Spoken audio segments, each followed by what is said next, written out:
إن الحمد لله نحمده ونستعينه ونستغفره ونعوذ بالله من شرور أنفسنا ومن سيئات أعمالنا من يهده الله فلا مضل له ومن يضلل فلا هادي له وأشهد أن لا إله إلا الله وحده لا شريك له وأشهد أن محمدا عبده ورسوله يا أيها الذين آمنوا اتقوا الله حق تقاته ولا تموتن إلا وأنتم مسلمون يا أيها الناس اتقوا ربكم الذي خلقكم من نفس واحدة وخلق منها زوجها وبث منهما رجالا كثيرا ونساء واتقوا الله الذي تساءلون به والأرحام إن الله كان عليكم رقيبا يا أيها الذين آمنوا اتقوا الله وقولوا قولا سديدا يصلح لكم أعمالكم ويغفر لكم ذنوبكم ومن يطع الله ورسوله فقد فاز فوزا عظيما أما بعد فإن أصدق الكلام كلام الله وخير الهدي هدي محمد صلى الله عليه وسلم وشر الأمور محدثاتها وكل محدثة بدعة وكل بدعة ضلالة وكل ضلالة في النار. أعوذ بالله من الشيطان الرجيم. بسم الله الرحمن الرحيم. وإن من شيء إلا عندنا خزائنه وما ننزله إلا بقدر معلوم.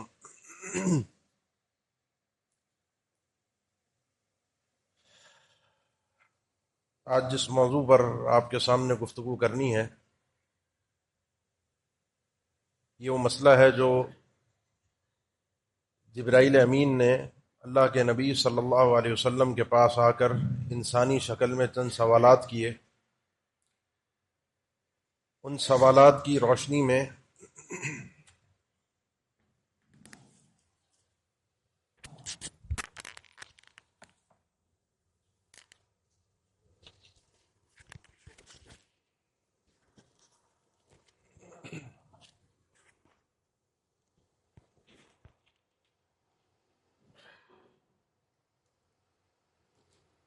وہ سوالات اور وہ جو گفتگو اللہ کے نبی صلی اللہ علیہ وسلم سے جبرائیل امین نے کی،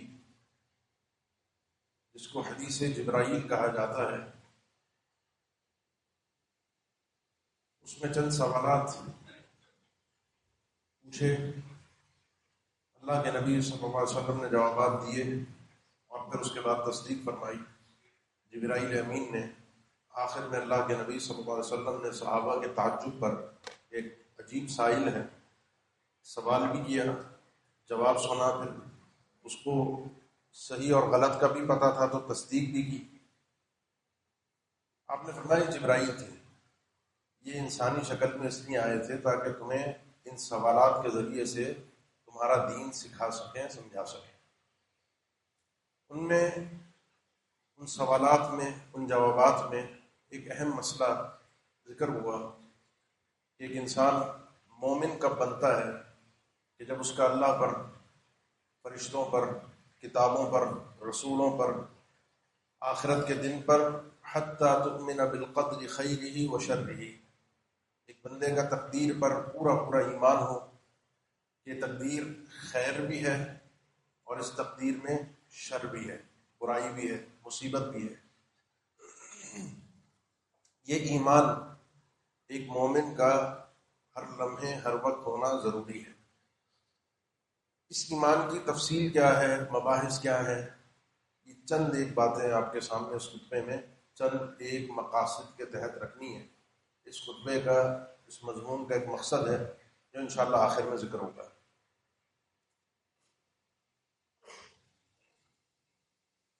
پہلی چیز، اللہ کے نبی صلی اللہ علیہ وسلم، طبرانی کی حدیث ہے اور صحیح حدیث ہے، آپ نے فرمایا کہ اذا ذکر القدر فامسکوا، جب تقدیر کی بات چھڑ جائے، بحث مباحثہ چھڑ جائے تو اس میں بحث نہ کرنا، رک جانا. اور ایک موقع پر صحابہ اکرام کے مجمع میں آپ صلی اللہ علیہ وسلم تشریف لائے، ان کی گفتگو اور بحث بازی چل رہی تھی تقدیر کے معاملے میں. آپ صلی اللہ علیہ وسلم اس قدر غصے میں آئے کہ حدیث کے الفاظ ہیں جیسے آپ نے کسی شخص نے آپ صلی اللہ علیہ وسلم کے رخساروں پر، چہرے پر کوئی لال انار جو ہے وہ نچوڑ کے اس کا رس ڈال دیا ہو. اتنا سخت اللہ کے نبی صلی اللہ علیہ وسلم کا چہرہ لال تھا. آپ صلی اللہ علیہ وسلم نے فرمایا کہ یہی وہ وجہ ہے کہ جس کی وجہ سے پچھلی قومیں اور امتیں تباہ و برباد ہوئی ایمان کے مسئلے میں. جب کبھی بھی اس قسم کے معاملے میں پڑھو، بحث کا آغاز ہو، تو فوراً رک جانا، نہیں تو معاملہ تمہارے ایمان کے لیے خطرناک ہوگا. اور میں عزم سے، آرڈر سے، سختی کے ساتھ تمہیں حکم دیتا ہوں کہ آئندہ کبھی اس مسئلے میں بحث نہ کرنا. اس مسئلے میں بحث نہ کرنے کا مطلب یہ نہیں ہے کہ انسان اس کی ایمانیات کی تفاصیل کو ہی نہ جانے، کیونکہ ایمان رکھنا ضروری ہے اور تفصیل کے ساتھ ایمان رکھنا ضروری ہے. بحث نہ کرنے کا مطلب یہ ہے کہ عموماً جب یہ موضوع ذکر ہوتا ہے، اس پر بات ہوتی ہے، تو چند چیزیں ہماری عقل کے حساب سے ہمیں سمجھ میں نہیں آتی، ہماری سمجھ میں نہیں آتی، جس پر ہم بحث بازی کرتے ہیں کہ کیوں ہے تو یہ کیوں ہے، انسان اگر سب چیز تقدیر میں ہے تو ایسا کیوں ہے، پھر ہم مجبور کیوں ہیں. یہ وہ سوالات ہیں جن کے جوابات ہماری عقل میں حل کے ساتھ بیٹھ نہیں سکتے، جس کی طرف کچھ آگے چل کے بات ہوگی انشاءاللہ. اس لیے اس میں بحث مباحثہ کرنا، جتنی بات بتائی گئی ہے یہ ایمان کا وہ حصہ ہے کہ اس پر انسان سر تسلیم خم کر دے. اب آئیے کہ ایمان بالقدر ہے کیا، تقدیر پر ایمان ہے کیا. اللہ تعالیٰ نے ہمارے متعلق، کائنات کے متعلق جو کچھ ہونا ہے، ہوگا، نہیں ہوا، وہ سب پہلے سے جانتا ہے. اس نے وہ سب کچھ لوح محفوظ میں لکھوایا ہے.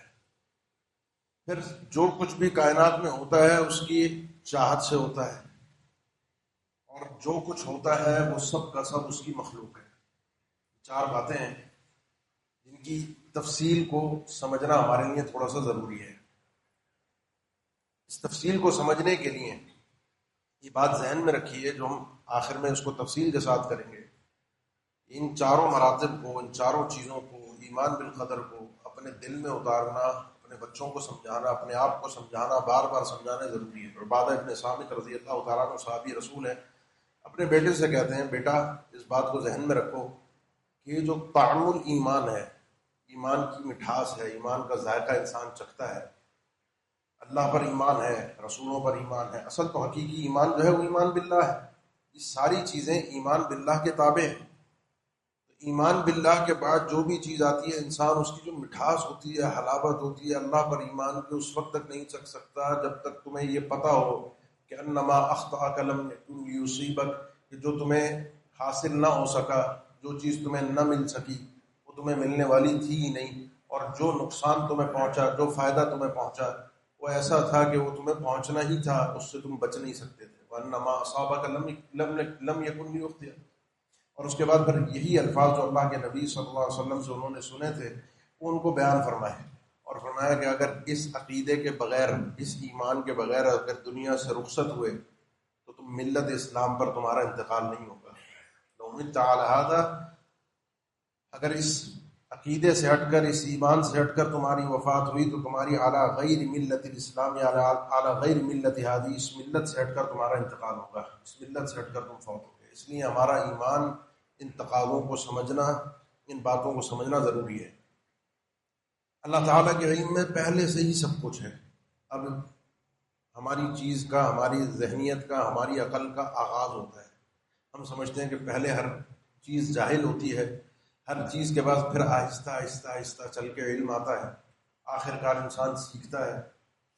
اپنے اسی مزاج پر ہم اللہ کو قیاس کرتے ہیں کہ اللہ کے پاس بھی کبھی تو ہوگا کہ علم نہیں ہوگا، اس کو پتہ کوئی تو کوئی اس کا آغاز ہوگا، کہیں سے تو اسٹارٹ ہوا ہوگا.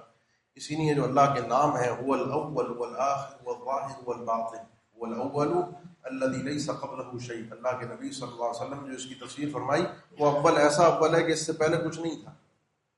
وہ اس کو سمجھنا، اس کی اولیت کو، اس کے آغاز کو ہماری عقل کے لیے ناممکن ہے. اسی لیے اللہ کے نبی صلی اللہ علیہ وسلم نے فرمایا صحابہ اکرام سے، جب شیطان تمہارے پاس وسوسے لے کر آتا ہے اور اس سوال پر پہنچتا ہے کہ ہر چیز کو کسی نہ کسی نے پیدا کیا ہے، بالآخر وہ خالق تک لے جا کر تمہیں سوال اٹھوائے، فرمایا جب وہاں پہنچ جاؤ تو رک جانا، اگر رک گئے تو بچ گئے، آگے بڑھ گئے تو دنیا جس طریقے سے جرت کے ساتھ ہمارے تعلیمی نظام کے اندر ہمیں جرت سکھائی جاتی ہے سوال کرنے کی، وہ جرت ہمیں اللہ پر بھی آزمانے کی تعلیم دی جاتی ہے.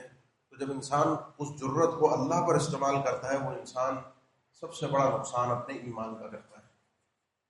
اس لیے انسان کو یہ بات ذہن میں رکھنی چاہیے کہ علم میں اللہ کے سب کچھ ہے. وعنده مفاتح الغیب لا يعلمها الا هو يعلم ما في البر والبحر وما تسقط من ورقة الا يعلمها. اس زمین پر کتنے پتے ہوں گے، کتنے درخت ہوں گے، ان درختوں پر کتنے پتے ہوں گے، ان پتوں کی تفصیلات سے بھی وہ رب العالمین واقف ہے. اس سمندر کے اندر جتنی مخلوقات ہیں ان سب سے وہ واقف ہے. جو کچھ ہے اس کے اندر، پتھر ہیں، اندر کائی ہے، اندر کوئی درخت بنے ہوئے ہیں، اندر مچھلیاں ہیں، اندر کوئی اور جانور ہیں. آج تک انسانیت ان اقسام سے ابھی تک پوری طرح واقف نہیں ہو سکی جو سمندری مخلوق کی اقسام ہے. تعداد تو دور کی بات ہے. آپ کا رب وہ ہے وما تكونوا في شأن وما تتلو منه من قرآن ولا تعملون من عمل إلا كنا عليكم شهودا لتفيضون فيه ما يعزب عن ربك من مثقال ذرة في الأرض ولا في السماء ولا أصغر من ذلك ولا أكبر إلا في كتاب مبين. ایک ذرے کے برابر بھی کوئی چیز پورے آسمانوں میں، پوری زمینوں میں ایک ذرہ وہ تمہارے رب سے مخفی نہیں ہے. اس ذرے سے بھی کوئی چھوٹی چیز ہو وہ بھی رب سے اوجھل نہیں ہے. اس کے علم سے کوئی چیز باہر نہیں. جب بندے کو چیز پتہ چلتی ہے نا میرے رب کے علم میں سب کچھ ہے. وما كان ربك نسيا، میرا رب بھولنے والا نہیں ہے، وہ پہلے سے سب کچھ جانتا ہے. اور اب جو آج میں کھڑا ہوں، آج سے پہلے جو کچھ ہوا وہ غیب وہ بھی جانتا ہے. آج جو ہو رہا ہے اس مسجد کے باہر جو کچھ ہو رہا ہے وہ بھی جانتا ہے. کل قیامت تک، قیامت کے بعد جو کچھ ہوگا وہ سب وہ جانتا ہے. وہ ہے کہ جو چیز کبھی ہو نہیں سکتی اگر ہو تو کیسی ہو. اللہ نے بار بار اس کا قرآن میں ذکر کیا، ہوگا نہیں، ہوا نہیں. اگر یہ کام ہو جاتا، اگر یہ لو خرجوا فیکم ما زادوکم الا خبالا، اگر یہ منافقین تمہارے ساتھ جنگ تبوک میں ساتھ نکلتے، گئے نہیں، اگر جاتے تو انہوں نے اور مصیبت ہی بننا تھا، تمہارے سر پر بوجھ بننا تھا. لو کان فیہما آلیۃ الا اللہ لفسدتا، اگر کائنات میں اللہ کے علاوہ کوئی اور الہ ہوتا، ممکن ہی نہیں ہے کہ ہو، ممکن ہی نہیں ہے ہو. اگر ہوتا تو کیا ہوتا؟ لفسدتا، آسمان و زمین کے نظام تباہ و برباد ہو جاتے. وَلَوْ رُدُّوا لَعَادُوا لِمَا نُهُوا عَنْهُ وَإِنَّهُمْ لَكَاذِبُونَ. یہ جہنمی جنت میں آنے کی تمنا کریں گے، جہنمی دوبارہ دنیا میں آنے کی تمنا کریں گے. اللہ ایک دفعہ واپس بھیج دے، انسان کے بچے بن جائیں گے، تیری مان کے آئیں گے. اللہ نے فرمایا یہ اگر واپس آ بھی جائیں تب بھی انہوں نے اللہ کی ماننی نہیں ہے، اللہ کے حکم کی مخالفت کرنی ہے. اس کے علم کی گہرائی کی وسعت کو میں پہنچ نہیں سکتا. اس نے اپنے علم کے بعد یہ سب کچھ تقدیر میں لکھوایا ہے. ما اصاب من مصیبت فی الارض ولا فی انفسکم الا فی کتاب من قبل ان نبرأها ان ذلک فی کتاب مبین. الم تعلم ان اللہ یعلم ما فی السماء والارض ان ذلک فی کتاب ان ذلک علی اللہ یسیر. یہ جو کچھ آسمان و زمین میں ہوتا ہے، جو کوئی مصیبت، کوئی پریشانی تمہیں پہنچتی ہے، ان ذلک فی کتاب، یہ سب کچھ کتاب میں، لوح محفوظ میں اللہ نے پہلے سے لکھا ہے. صحیح مسلم کی حدیث، اللہ کے نبی صلی اللہ علیہ وسلم نے فرمایا آسمان اور زمین کی خلقت سے پہلے ان اللہ کتب مقادیر الخلائق، اللہ نے آسمان اور زمین کو پیدا کرنے سے پہلے قبل ان تخلق السماوات والارض، اس آسمان اور زمین کو پیدا کرنے سے پہلے ساری مخلوقات کی تقدیر کو لکھوایا. 50,000 سال پہلے، 50,000 سال پہلے، ہماری زندگی سے پہلے یہ سب کچھ لکھا جا چکا تھا. کیا کیا ہونا ہے وہ لوح محفوظ ہے. اللہ نے ایک ایک چیز لکھوائی ہے، اس کے علم سے کوئی چیز باہر نہیں ہے. وما من دابة في الارض الا على الله رزقها ويعلم مستقرها ومستودعها. اس کا جو علم تھا کس نے کیا کرنا ہے، کیا ہوگا، میں اس دنیا میں آؤں گا، کتنا جیوں گا، کیا کھاؤں گا، کیا پیوں گا، کس طرح کے اعمال کروں گا، کیا فساد برپا کروں گا، کتنی نیکیاں کروں گا. ان ذلك في کتاب. الم تعلم ان اللہ یعلم ما فی السماء والارض ان ذلك في کتاب. جو کچھ آسمان و زمین میں ہے یہ پتہ ہونا چاہیے تمہیں. اللہ کو اس کا علم بھی ہے اور اللہ نے وہ تقدیر میں لکھا ہوا بھی ہے. وہ سب کچھ پہلے سے لکھا ہوا ہے اور اس تقدیر کو کوئی تبدیل نہیں کر سکتا، وہ اٹل ہے. یہاں مسئلہ ایک تھوڑا سا سمجھیے گا جو آپ کے ذہنوں میں یقیناً آئے گا میری گفتگو کے دوران، اور وہ یہ ہے اللہ کے نبی صلی اللہ علیہ وسلم کا فرمان سنن ابن ماجہ کی حدیث ہے کہ لا يرد القدر الا الدعاء، کہ دعا جو ہے وہ تقدیر کو پلٹا دیتی ہے، رد کر دیتی ہے، تبدیل کر دیتی ہے. تقدیر میں کچھ لکھا ہوتا ہے پھر دعا اسے پلٹ دیتی ہے. یہ تو اللہ کا علم تبدیل ہو گیا نا. اللہ کے علم میں ہے یہ آدمی بیمار رہے، اللہ کے علم میں ہے اس آدمی کے اوپر یہ مصیبت رہے، یہ آدمی صحت مند رہے، پھر یہ کسی وجہ سے کوئی دعا کرتا ہے، کوئی کسی کے لیے بد دعا کرتا ہے، انسان کبھی غصے میں آ کر اپنی اولاد پر بد دعا کر دیتا ہے، کسی ظالم کے لیے بد دعائیں کرتا ہے، اس ظالم کی زندگی بدل جاتی ہے، تباہ و برباد ہوتی ہے۔ اللہ تعالیٰ دعا سے تقدیر کو بدل دیتا ہے۔ تو اس کا مطلب یہ اللہ کے علم میں پہلے یہ تھا کہ ایسے ہونا چاہیے، اس دعا کے بعد اللہ نے کہا چلو اس کے لیے تبدیل کر دو۔ ایسے ہی ہمارے ذہنوں میں مفہوم بیٹھتا ہے، جبکہ یہ مفہوم غلط ہے۔ تین باتیں سمجھیے گا، میرا دعا کرنا بھی اللہ کے علم میں ہے اور اللہ کی تقدیر میں ہے۔ یعنی میں نے دعا کی، ایسا نہیں ہے کہ تقدیر میں دعا کرنا نہیں لکھا ہوا تھا۔ اب میں نے جو دعا کی ہے تقدیر میں لکھا ہے، جو لوح محفوظ میں ہے، یہ مصیبت اس بندے کے ساتھ جاری رہے گی، یہ پریشانی اس بندے کے ساتھ جاری رہے گی، یہ ظالم یہ ظلم کرتا رہے گا، یہ بندہ عافیت میں رہے گا، حتیٰ کہ اس کے والدین اس کے خلاف بد دعا کریں گے، ظالم کے خلاف مظلوم بد دعا کرے گا، یہ آدمی اپنی پریشانی اور مصیبت کی تبدیلی کے لیے دعا کرے گا۔ تقدیر میں لکھا ہے۔ اب وہ جو اللہ کی تقدیر پہلے سے لکھی ہوئی ہے، آپ کی اور میرے دعا کرنے کے بعد اس فیصلے کو بدلا جاتا ہے، وہ بھی لکھا ہوا ہے کہ اس کے بعد اس کو بدلا جائے گا، وہ بھی لکھا ہوا ہے اس اصل تقدیر میں۔ لیکن قرآن مجید کی ایک آیت تھوڑا سا ایک مفہوم ہمیں اور بھی سمجھاتی ہے، اور وہ سورہ رعد کی آیت ہے کہ اللہ تعالیٰ یہ جو محو کرتا ہے، یمحو اللہ ما یشاء ویثبت وعندہ ام الکتاب، اللہ تعالیٰ محو کرتا ہے، مٹا دیتا ہے جو وہ چاہتا ہے، اور جو چاہتا ہے تقدیر میں باقی رہنے دیتا ہے، اس کے پاس یہ سب تقدیر اصل لوح محفوظ ہے۔ اس کو تھوڑا سا سمجھیے گا کہ ہماری دعا، یہ جو حدیث ہے نا کہ تقدیر دعا کو رد کر دیتی ہے، اس میں مسئلہ تقدیر بیان نہیں ہوا، اس میں دعا کی اہمیت ذکر کی گئی اور اس کی نوعیت کس طرح سے ہے۔ اس کی نوعیت اس طرح سے کہ ایک تقدیر وہ ہے، تقدیر کے مراتب سمجھیے گا، جو لوح محفوظ ہے، وہ لوح محفوظ والی تقدیر جو اللہ نے آسمان و زمین کی خلقت سے 50,000 سال پہلے لکھوا دی۔ اس کے بعد ایک تقدیر ہوتی ہے جو لیلۃ القدر میں فرشتوں کو دی جاتی ہے۔ لیلۃ القدر کو اس لیے بھی لیلۃ القدر کہا جاتا ہے کہ یہ تقدیر والی رات ہے، انا انزلناہ فی لیلۃ القدر، کیونکہ اس رات فرشتے تنزل الملائکۃ والروح باذن ربہم من کل امر فیہا سلام، ہر معاملہ، ہر حکم جو پورے سال کے متعلق ہوتا ہے وہ فرشتے لے کر ان کو آرڈر ملتے ہیں، اور اپنی اپنی ذمہ داریوں کے حساب سے پھر آگے اللہ کے جو فیصلے اور تدبیر ہے اس کے حساب سے وہ معاملات آگے چلتے ہیں۔ فیہا یفرق کل امر حکیم، انا انزلناہ فی لیلۃ مبارکۃ انا کنا منذرین، فیہا یفرق کل امر حکیم، اس رات فیصلے ہوتے ہیں۔ وہ لوح محفوظ کی تقدیر سے فرشتوں کو عطا کیا جاتا ہے پورے سال کا معاملہ کہ یہ معاملات ہوں گے، اس بندے نے مرنا ہے، اس بندے کا یہ معاملہ ہے، اس بندے کی پریشانیوں کو ختم کیا جائے گا، اس کی بیماریوں کو ختم کیا جائے گا، اس کے رزق میں اضافہ کیا جائے گا، دنیا کی معیشت کے احوال سارے، ہم تو ایک چھوٹے سے اپنے مسئلے کو لے کر بیٹھے ہیں، پوری دنیا کی بات ہوتی ہے اور فرشتوں کو آرڈر کیا جائے۔ پھر ایک تقدیر ہے جو روز کے حساب سے ہے، کل یوم ہوا فی شأن، جو اللہ تعالیٰ کسی کو اوپر اٹھاتا ہے، کسی کو نیچے گراتا ہے، وہ روز کے معاملے، روز کے فیصلے وہ الگ ہیں۔ اور ایک تقدیر وہ ہے جو میری پیدائش پر، ہر انسان کی پیدائش پر، جو صحیح مسلم کی حدیث ہے، ان احدکم یجمع خلقہ فی بطن امہ 40 یوما نطفہ، تم میں سے ہر شخص کی جو پیدائش کا مرحلہ ہے وہ اپنی ماں کے پیٹ میں ہوتا ہے 40 دن کر کے 120 دن، پھر ثم یرسل الیہ الملک، پھر فرشتے کو بھیجا جاتا ہے، اور فرشتہ آ کر 80 سے 120 دن کے درمیان روح پھونکتا ہے اور 4 چیزیں لکھتا ہے، یؤمر فیہ باربع کلمات، اس کو 4 چیزوں کا حکم دیا جاتا ہے، یکتب رزقہ واجلہ وعملہ شقی ام سعید، کیا کھائے گا، کتنا کھائے گا، کب اس کی موت آئے گی، کیا اس کے اعمال ہوں گے، نیک ہوگا یا برا ہوگا، یہ فرشتے کو دیا جاتا ہے۔ اب انسان اپنی زندگی گزارتا ہے، پھر آپ اللہ کے نبی صلی اللہ علیہ وسلم کے فرمان سنتے ہیں، یہ صلہ رحمی انسان کی زندگی میں اضافہ کر دیتی ہے۔ صلہ رحمی، یہ رشتہ داریوں کو جوڑنا، یہ انسان کی زندگی میں عمر میں اضافہ کر دیتی ہے۔ لا یزید العمر الا البر، یہ جو حدیث ہے نا، لا يرد القدر الا الدعاء، تقدیر دعا کو رد کرتی، اسی حدیث میں ہے کہ انسان کی زندگی میں نیکیوں سے اضافہ ہوتا ہے۔ اور تقدیر پلٹ جاتی ہے، رد ہو جاتی ہے دعا کرنے سے۔ اب بات کو تھوڑا سمجھیے گا، یہ جو فرشتوں کو ملی ہوئی تقدیر ہوتی ہے نا، یہ معلق ہوتی ہے۔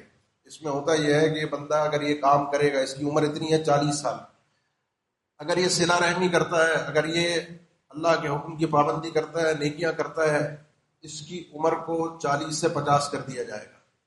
وہ تقدیر جو فرشتے کو ملی ہے، وہ تقدیر جو آسمانوں میں لوح محفوظ میں، وہ تبدیل ہرگز نہیں ہوتی۔ یہ معنی ہے یمحو اللہ ما یشاء ویثبت، کہ انسان پریشانی میں ہوتا ہے، مصیبت میں ہوتا ہے، وہ مصیبت فرشتے کو دی ہوئی ہے تقدیر میں، پھر انسان دعائیں کرتا ہے، دعائیں کرتا ہے، دعائیں کرتا ہے، دعائیں کرتا ہے، سال ہر سال کرتا ہے، حتیٰ کہ اس فیصلے کو جو فرشتے کو دیا ہوا ہوتا ہے کہ اس کے ساتھ یہ معاملہ رہے، یمحو اللہ ما یشاء ویثبت، اللہ تعالیٰ مٹاتا ہے اور حکم دیتا ہے کہ اس کے ساتھ یہ معاملہ کیا جائے۔ اور یہ مٹانا، یہ تبدیل کرنا، یہ دعا کرنا، جو میں نے پہلی بات کہی تھی، ساری لوح محفوظ میں شروع سے لکھی ہوئی ہے۔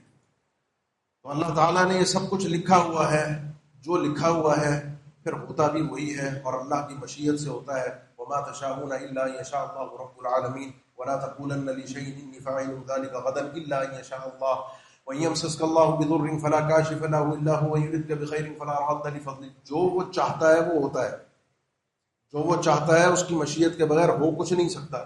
اس میں تھوڑی سی تفصیلی بحث ہے، اس کا وقت نہیں ہے، ذرا دقیق بحث ہے، اس کو انشاءاللہ کبھی زندگی رہی کہیں بیان کرنے کا وقت ہوا تو اس کو پھر کریں گے انشاءاللہ۔ اللہ کی مشیت کے حوالے سے اس کی مشیت کونی اور مشیت شرعیہ، ارادہ کونی، ارادہ شرعیہ۔ آخری چیز ہے کہ جو کچھ میں کرتا ہوں، جو کچھ دنیا میں ہوتا ہے، رونما ہوتا ہے، بارش ہوئی، اس بارش کے بعد جو کچھ نقصانات ہوئے، کوئی انسان دنیا سے چلا گیا، کوئی فوت ہو گیا، کوئی چیز نقصان کے ساتھ آپ کے سامنے پیش آئی، واللہ خلقکم وما تعملون، اللہ خالق کل شیء، اس دنیا میں جو کچھ ہوتا ہے وہ اللہ اس کا خالق ہے، اللہ نے اس کو پیدا کیا ہے، اللہ نے اس کو پیدا کیا۔ انسان جب ان سب چیزوں کو سمجھتا ہے کہ اللہ ہی کے کہنے سے ہوتا ہے، اللہ نے سب کچھ لکھ دیا ہے، اللہ کو سب کچھ پہلے سے پتا ہے اور اللہ ہی کرتا ہے، اللہ ہی کرتا ہے، تو اس کے بعد انسان کو یہ بات سمجھ میں آ جاتی ہے، ایک اطمینان، یہ فائدہ اس کا یہ ہوتا ہے کہ انسان کے دل کو قرار اور اطمینان نصیب ہو جاتا ہے۔ جو کھو گیا، جو رہ گیا، جو نقصان ہو گیا، جو مل گیا، اللہ نے یہی فرمایا نا، ما اصاب من مصیبت فی الارض ولا فی انفسکم الا فی کتاب من قبل ان نبرأها ان ذلك علی اللہ یسیر لکی لا تأسوا علی ما فاتکم ولا تفرحوا بما آتاکم۔ یہ جو کچھ تمہیں کوئی مسائل، پریشانیاں زمین میں، آسمان میں، کچھ بھی ہوتا ہے، ایک تو اللہ نے سب کو پہلے سے لکھا ہوا ہے، ان ذلک فی کتاب، اللہ جانتا بھی ہے، کتاب میں لکھا ہوا بھی ہے۔ یہ اس لیے بتایا گیا تمہیں، اور یہ سب کچھ علم اس لیے دیا گیا ہے لِكَيْ لَا تَأْسَوْا عَلَى مَا فَاتَكُمْ وَلَا تَفْرَحُوا بِمَا آتَاكُمْ، جو نہ مل سکا، کوئی نقصان ہو گیا، اس پہ افسوس کرنے کی ضرورت نہیں ہے نا۔ اہل علم کے درمیان ایک مقولہ مشہور ہے، اذا جاء القدر عمی البصر، جب تقدیر کا فیصلہ آتا ہے، اللہ کی تقدیر کا فیصلہ نافذ ہوتا ہے، تو انسان کی آنکھیں اندھی ہو جاتی ہیں، نظر نہیں آتا انسان۔ بعض اوقات کبھی آپ تجربہ ہوا ہو آپ کے ساتھ، گاڑی میں چند لوگ سوار ہو، سامنے باقی لوگوں کو ایک چیز نظر آ رہی ہے کہ جس میں گاڑی لگ سکتی ہے، جا کر گاڑی چلانے والے کو وہ چیز نظر نہیں آتی، باقی لوگ دیکھ رہے ہوتے ہیں، کہتے ہیں اندھے ہو نظر نہیں آیا، وہ اندھا ہی ہوتا ہے، کیونکہ اذا جاء القدر عمی البصر، اللہ کے جب تقدیر کے فیصلے نافذ ہونے والے ہوتے ہیں تو انسان کی آنکھیں بند ہو جاتی ہیں۔ آپ کو کبھی کبھی بڑے فنکار قسم کے لوگ ہوتے ہیں نا، عقل مند، جن کو کوئی بیوقوف نہیں بنا سکتا، کوئی دھوکہ نہیں دے سکتا، کبھی کبھی چھوٹی چھوٹی چیزوں سے مار کھا جاتے، چھوٹے چھوٹے آدمی، چھوٹے چھوٹے لوگ بیوقوف بنا کے چلے جاتے۔ کیوں؟ کیونکہ یہ اللہ کی تقدیر کے فیصلے ہیں۔ سب سے پہلی چیز انسان کو یہ اطمینان نصیب ہوتا ہے، یہ قرار نصیب ہوتا ہے دل کے اندر کہ میرے پروردگار کا فیصلہ ہے، اس لیے پریشان کیوں ہونا۔ اسی لیے آپ دیکھیں کہ جو اللہ کو مانتا نہیں ہے، جس کا تقدیر پر ایمان نہیں ہے، وہاں خودکشیاں زیادہ ہیں، پاگل پن، نفسیاتی مرض، لوگوں کا ایک دوسرے سے برتاؤ، نفسیاتی معاملات، اپنے آپ کو مار لینا۔ جس کا تقدیر پر ایمان ہوتا ہے وہ گھبراتا نہیں ہے، پریشان نہیں ہوتا، کیونکہ اسے پتا ہے کہ اللہ تعالیٰ نے جو کچھ کیا ہے، جو کچھ ہوا ہے، یہ سب اللہ کی تقدیر میں۔ اور یہ چیز اللہ کے نبی صلی اللہ علیہ وسلم نے بیان فرمائی کہ اپنی زندگی کو جب گزارو تو ایک بات یاد رکھنا، استعین باللہ ولا تعجز، جو تمہارے کرنے کے کام ہے وہ کرو، اللہ سے مدد مانگو. اب وہ جو سوال وہ یہاں میں ذکر کر دوں تاکہ بات مسئلہ حل ہو جائے. یہی سوال صحابی نے کیا تھا اللہ کے نبی صلی اللہ علیہ وسلم سے. جب سب تقدیر میں ہے، جب جفت الاقلام وطویت الصحف، جب یہ سارے صحیفے جو لوح محفوظ کے ہیں وہ لپیٹ دیے گئے ہیں، سب کچھ لکھ دیا گیا ہے. عبادہ بن صامت کا جو اپنے بیٹے کو نصیحت تھی وہ بھی میں نے آپ کو ذکر کی کہ اللہ تعالیٰ نے اپنا علم قلم پیدا کیا، قلم کو کہا کہ لکھو. اس نے کہا کیا لکھوں؟ کہا قیامت تک ہونے والے ہر معاملے کو لوح محفوظ میں لکھ دو. صحابی نے بولا اللہ کے نبی صلی اللہ علیہ وسلم جب یہ سب کچھ ہو چکا ہے تو ففیم العمل، آدمی پھر عمل کی کیا ضرورت ہے؟ جو تقدیر میں ہوگا میں کچھ نہ کروں. آپ صلی اللہ علیہ وسلم نے فرمایا اعملوا فکل میسر لما خلق له، عمل تو کرنا پڑے گا، کیونکہ جس مقصد کے لیے جس کام کے لیے بندہ پیدا ہوتا ہے اس کام کی راہیں اس کو آسان ہوتی ہیں. آپ کا کچھ کرنا، سیدنا عبداللہ ابن عمر فرماتے ہیں کہ کل شیء بقدر حتی العجز والکیس، ہر چیز تقدیر میں ہے. انسان کا کسی کام کو نہ کرنا یہ بھی تقدیر میں ہے، اور انسان کا کسی کام کو کرنا یہ بھی تقدیر میں ہے. سیدنا عبداللہ ابن عباس رضی اللہ تعالیٰ عنہ فرماتے ہیں یہی چیز، یہی الفاظ کہ کل شیء بقدر، ہر چیز تقدیر کے حساب سے چلتی ہے ہوتی ہے. حتی وضعک یدک علی خدک، اپنے یہ جو ہاتھ رکھ کر تم ایسے اپنے رخساروں پر بیٹھتے ہو، چہرے پر ہاتھ رکھ کے، یہ ہاتھ اٹھا کر رکھنا یہ بھی تقدیر میں لکھا ہے کہ ہاتھ آدمی بندہ اٹھائے گا اور اتنے گال پر رکھے گا، پھر کب ہٹائے گا، کتنی دیر رکھے گا، انگلیوں کی کیفیت تفصیل کے ساتھ ایک ایک بندے کے معاملات کو اللہ تعالیٰ نے لکھا ہے. تقدیر میں میرا عمل کرنا بھی لکھا ہے، میں بغیر عمل کے میں کچھ نہ کروں وہ بھی تقدیر میں لکھا ہے. اور انسان یہ سوال اس وقت کرتا ہے کہ جب اس نے اللہ کی عبادت میں عمل کرنا ہو یا گناہوں سے بچنا ہو. تو کہتا ہے گناہوں سے بچنا لکھا ہوگا تو بچ جاؤں گا، گناہوں سے بچنا لکھا ہوگا تو بچ جاؤں گا، اللہ نے نہیں لکھا میں گناہ کر رہا ہوں. یہ بات نہ شریعت تسلیم کرتی نہ عقل تسلیم کرتی ہے، کیونکہ انسان دنیاوی نقصانات سے بچنے کے لیے کوشش بھی کرتا ہے، اور نقصان ہو جائے تو کبھی نہیں کہتا تقدیر میں لکھا ہوا تھا. عام آدمی جو اللہ کو نہیں مانتا یا اس کا تقدیر پر ایمان نہیں، کبھی بھی آدمی تیز رفتار گاڑی کے سامنے جا کر کھڑا نہیں ہو جاتا کہ موت لکھی ہوگی تو آ جائے گی، نہیں آنی ہوگی تو اللہ بچائے گا. آپ اور میں ساری تدبیریں اختیار کرتے ہیں، اور تدبیروں پر پھر تقدیر غالب آتی ہے.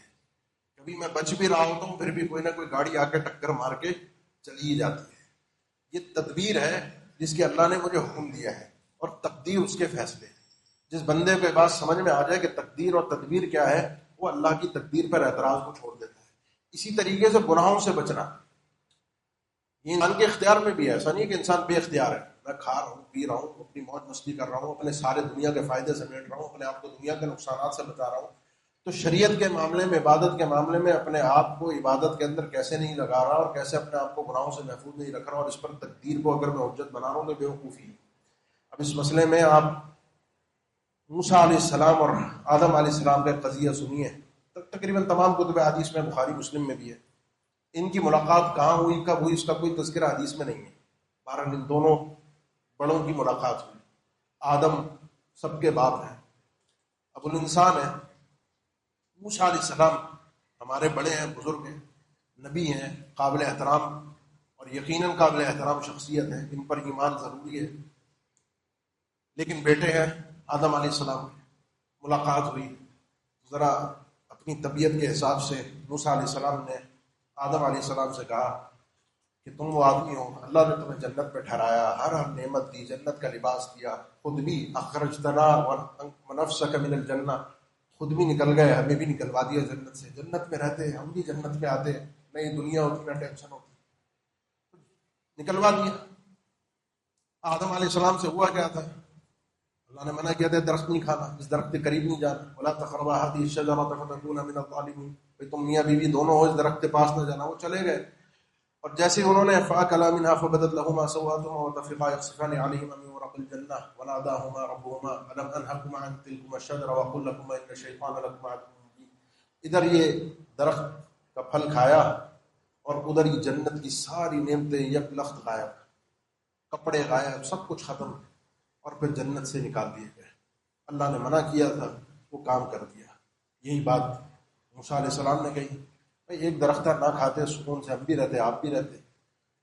اچھا اب جو ہمارے اردو میں کہتے ہیں نا باپ باپ ہوتا ہے، وہ باپ تھے، اللہ یہ موسیٰ بتاؤ کہ اللہ نے تم سے کلام کیا، تمہیں انسانیت میں سے چنا کہ زمین پر تم اکیلے آدمی ہو جس سے اللہ نے کلام کیا، تمہارے لیے تورات کی لوحات اپنے ہاتھ سے لکھ کر تم پر بھیجی، کیا تورات میں تم نے نہیں پڑھا کہ یہ آدم نے یہ پھل کھایا اور جنت سے نکال دیا گیا، اور یہ تورات اللہ تعالیٰ نے میری اور تیری پیدائش سے بھی 50,000 سال پہلے لکھ دی تھی، لوح محفوظ تورات یہ سب پہلے سے لکھی ہوئی تھی، یہ پہلے سے لکھا ہوا تھا، جو چیز پہلے سے لکھی ہوئی تھی وہ میں کیسے نہ کرتا، کیسے نہ ہوتی، جنت سے نکلنا کیسے نہ ہوتا۔ اللہ کے نبی صلی اللہ علیہ وسلم نے فرمایا فحج آدم موسیٰ، یہاں پر آدم علیہ السلام موسیٰ علیہ السلام کے اوپر غالب آ گئے۔ مسئلے کو تھوڑا سا سمجھیے گا، گناہ پر تقدیر کو حجت بنانا کہ میری تقدیر میں لکھا تھا گناہ کر رہا ہوں، دنیا کی کوئی عدالت اس کو قبول نہیں کرتی۔ کوئی آدمی جرم کر کے آ جائے اور کہے میری تقدیر میں لکھا ہوا تھا، سیدنا عمر کے حوالے سے ایک بات منسوب ہے، ان کے پاس ایک چور لایا گیا، اس نے کہا میری تقدیر میں لکھا ہوا تھا، منسوب ہے کہ میری تقدیر میں لکھا ہوا تھا کہ میں چوری کروں گا، اب یہ سزا وزا کیوں ہے؟ انہوں نے کہا تیری تقدیر میں اگر لکھا ہوا تھا تو چوری کرے گا، تیری تقدیر میں یہ بھی لکھا ہوا تھا کہ تیرے ہاتھ کٹیں گے، وہ میں کاٹ رہا ہوں، میری تقدیر میں لکھا ہے کہ میں چور کے ہاتھ کاٹ۔ یہ انسان تقدیر کو گناہ پر حجت نہیں بناتا، انسان تقدیر کو مصیبت پر حجت بنانا سیکھتا ہے۔ مصیبت یہ تھی کہ جنت سے نکال دیے گئے۔ جس نقطے پر میں لانا چاہ رہا تھا، اس پورے خطبے کا لب لباب یہ تھا کہ انسان اپنے ایمان کو اتنا مضبوط کرے کہ مصیبت کے وقت اس کی زبان سے کچھ اور نہ نکلے، اور یہی نکلے انا للہ و انا الیہ راجعون الذین اذا اصابتهم مصیبہ قالوا انا، مصیبت غلطیوں پر نہیں، گناہوں پر نہیں، خطاؤں پر نہیں۔ ہاں اگر کوئی غلطی ہو گئی، کوئی گناہ ہو گیا اور اس گناہ کی توبہ کر لی، اس گناہ کو چھوڑ دیا، پھر کسی نے پوچھا گناہ گار تھے تم، گناہ کرتے تھے، تو انسان کہتے ہیں اللہ نے لکھا تھا، اب تو توبہ ہو گئی، بات ختم۔ لیکن جو مصیبتیں آتی ہیں، جو پریشانیاں آتی ہیں، جو دنیا کے رزق کا معاملہ ہے، جو دنیا کے معاملات ہیں، جب مجھے پتا ہے کہ اللہ نے سب کچھ لکھ دیا ہے، میرے مد مقابل کبھی میرا کوئی بھائی ہوتا ہے، کوئی رشتہ دار ہوتا ہے، کوئی کاروبار میں برابر والی دکان کا کوئی سیٹ ہوتا ہے، کوئی برابر والی فیکٹری کا ہوتا ہے، لوگوں کے اپنے اپنے جھگڑے ہیں، اور ایسے جھگڑے ہیں کہ ایک دوسرے کے ہم قبر تک پیچھا نہیں چھوڑتے۔ جب انسان کو یہ پتا ہو کہ سب کچھ ہے حکم الہی سے، تو انسان کسی سے لڑنا جھگڑنا چھوڑ دیتا ہے، کسی سے حسد کرنا چھوڑ دیتا ہے، دل اس کا مطمئن ہو جاتا ہے، یہاں کے مرض سے بچ جاتا ہے، یہاں کی بیماریاں جو ہے حسد کی، یہ جو نفرتیں ہیں، یہ جو ایک دوسرے کے خلاف ہم نے دلوں کے اندر عداوتیں پانی ہے، حکم الہی اللہ نے اس کو دیا ہے، اللہ نے عطا کیا ہے۔ کیونکہ ہمیں جلن کس بات پر ہوتی ہے؟ جلن ہوتی ہے جب انسان کسی کو نعمت میں دیکھتا ہے، کسی کو مال دیا ہے، کسی کو علم دیا ہے، کسی کو اللہ نے شہرت دی ہے، کسی کو کچھ اور دیا ہے، کسی کو عبادتیں دی ہیں، کسی کو کچھ بھی دیا ہے، انسان دیکھ کے جلتا ہے، اس کو کیوں ملا؟ بھائی اللہ کی تقسیم ہے، نحن قسمنا بینہم معیشتہم فی الحیاۃ الدنیا، یہ اللہ کی تقسیم، اللہ نے تقسیم کیا، اس لیے کسی سے لڑنے جھگڑنے کی ضرورت نہیں ہے۔ جو کھا رہا ہے وہ اپنی، جب ماں کے پیٹ میں تھا وہ لکھوا کر آیا تھا، اس کے دانے کے کھائے بغیر وہ اس دنیا سے جا نہیں سکتا، میں کیوں لڑوں کسی سے؟ جب انسان کے دل کے اندر یہ اطمینان نصیب ہو جاتا ہے، دنیا کے جھگڑوں سے، دنیا کے معاملات سے پیچھے ہٹتا ہے۔ ایک عجیب قسم کی اس کو قناعت، جو یعنی ورض بما قسم اللہ لک تکن اغنی الناس، جو اللہ نے تمہارے لیے تقدیر میں جو تمہیں دے دیا ہے، تمہیں پتہ ہے جو مل رہا ہے وہ میری تقدیر میں تھا، جو جس حیثیت میں آج ہوں میری تقدیر میں تھا، اس پر راضی ہو جاؤ، تم دنیا کے امیر ترین آدمی بن جاؤ گے، جو میرے پاس ہے الحمدللہ۔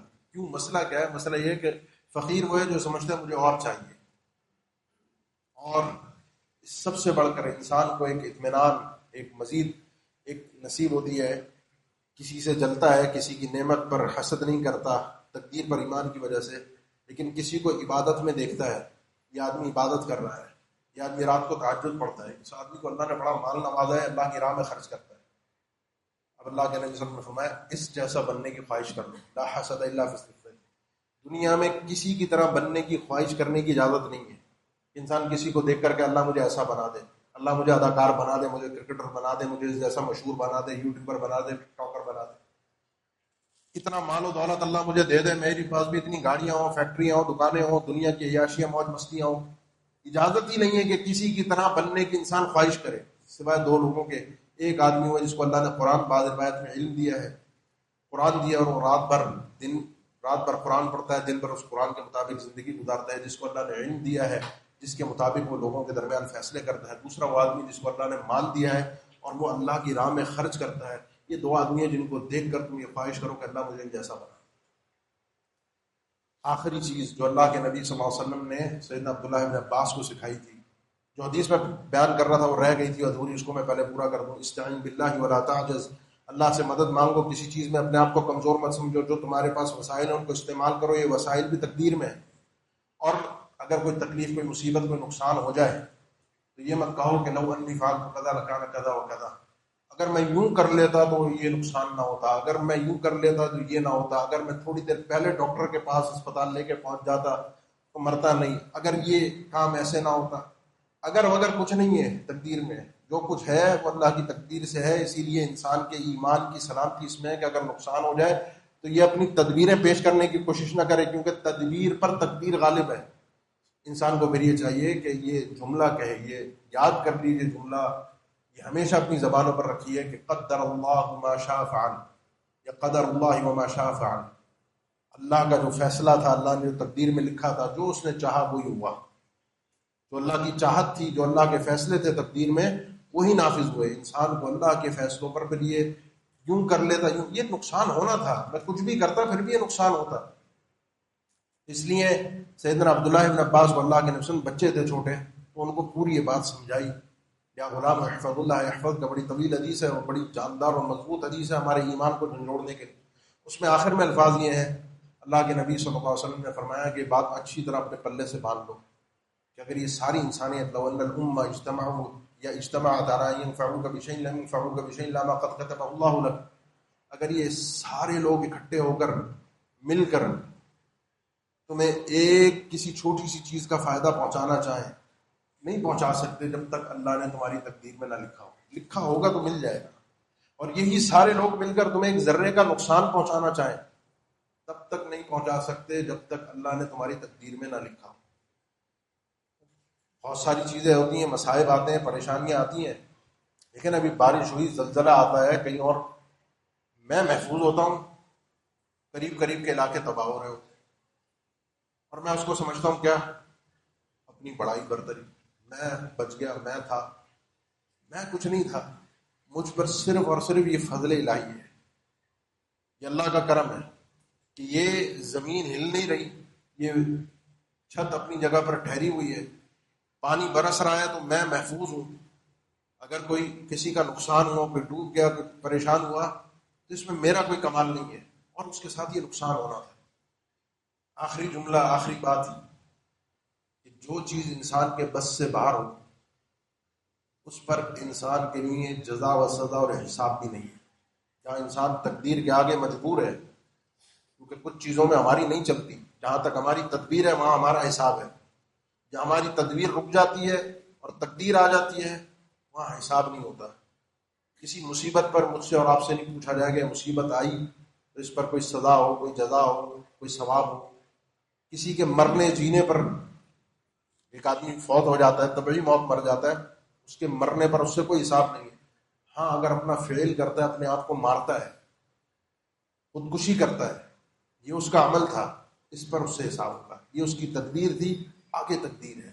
بندے کو اگر یہ بات سمجھ میں آ جائے تو اس کی زندگی بڑی پرسکون ہو جائے، بڑی راحت میں آ جائے، اور پھر وہ وہی کام کرے جو اپنے رب سے اس کو کرنا چاہیے کہ اپنی دعاؤں سے، اپنی التجاؤں سے جو تقدیریں فرشتوں کو عطا کر دی گئی ہیں، جو تقدیریں نیچے دے دی گئی ہیں، اللہ مجھے وہ اصل تقدیر جو لوح محفوظ میں ہے، جس کے مطابق میرا دعا کرنا بھی لکھا ہے، اللہ مجھے توفیق بھی دے اور میں دعائیں کرتا رہوں اور اپنے مسئلوں کو حل کرنے کے لیے اللہ سے مدد مانگتا رہوں. اور جو میرے بس میں ہے کوشش کرنا، جو میرے اختیار میں ہے، اللہ مجھے وہ توفیق بھی عطا فرما دے. اقول قولی ھذا واستغفر اللہ لی ولکم وآخر دعوانا الحمد للہ رب العالمین.